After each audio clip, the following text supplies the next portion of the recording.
کل مارکیٹ میں ہر شخص یہ طے کر کے بیٹھ جائے، دکاندار بھی ہیں یہاں، کارخانہ دار بھی ہیں، ٹیچرز بھی ہیں، اساتذہ بھی ہیں، علماء بھی ہیں، عوام بھی ہیں، ہم یہ فیصلہ کر لیں کہ کچھ بھی ہو جائے آج کے بعد جھوٹ نہیں بولیں گے، صبح ہی آپ کا شہر بدل جائے گا۔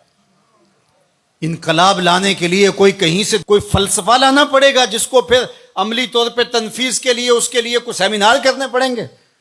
حضور نے فرمایا کہ جھوٹ نہیں بولنا، یہ طے کر لیں تمہارا معاشرہ تبدیل ہو جائے گا۔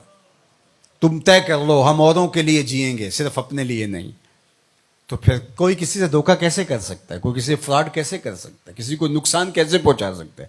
کسی کو نیچا دکھانے کی کوشش کو کیسے کر سکتا ہے؟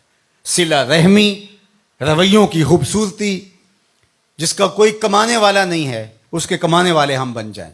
تو صرف ہم یہ طے کر لیں تو ہمارا پورا شہر بدل جائے، ملک بدل جائے، پوری کائنات بدل جائے، لیکن آنا ہوگا محمد عربی کے قدموں تلے، حضور کی چوکھٹ پہ آنا ہوگا۔ دوسروں کے لیے جینا سیکھیں، سچائی کو شعار بنائیں، کسی سے دھوکہ نہیں کریں، اپنے اندر اتر کر کے اللہ کو ہم نے جواب دہ ہونا ہے، لوگوں کا خیال رکھیں، لحاظ رکھیں، ایک اچھی برادری تشکیل پاتی جائے گی۔ ایک دوسرے کا احساس کریں، ایک دوسرے کی ٹانگیں کھینچنے کی بجائے ایک دوسرے کو سپورٹ کرنے کا مزاج بنائیں۔ یہ حضور کی سیرت کا رنگ ہے، یہ حضور کی سیرت کا جمال ہے۔ اور اگر ہم یہ نہیں کرنا تو جلسے کیے جائیں، جتنے مرضی کر لیں، محفلیں بھی کروائی جائیں، کیا فرق پڑتا ہے اس سے؟ تلذذ ہے کانوں کا، سنا، لذت لی، چلے گئے، اگلے ماہ پھر دوبارہ ایک محفل بپا کر لی، لذت لی، چلے گئے، سال بعد پھر جشن بپا ہوا، لذت لی، چلے گئے، ساری زندگی بھی گزار دیں گے، کچھ بھی نہیں ہوگا۔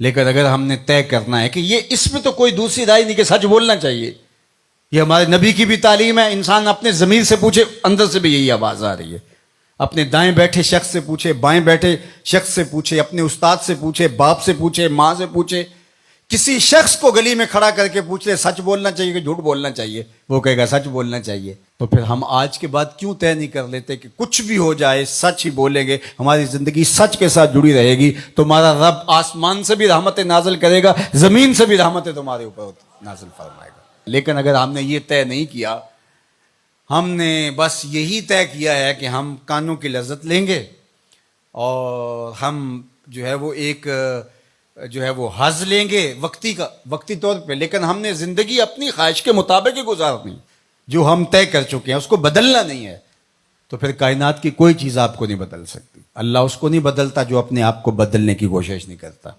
اللہ اس کو ہی بدلتا ہے جو اپنے آپ کو بدلنے کی کوشش کرتا ہے۔ وہ فرماتا ہے میری طرف اگر کوئی ایک قدم چل کے آئے میں 70 قدم آتا ہوں، اور میری طرف اگر کوئی چل کے آ جائے اتیت ہو ہر والا، میری رحمتیں دوڑ کے اس کا استقبال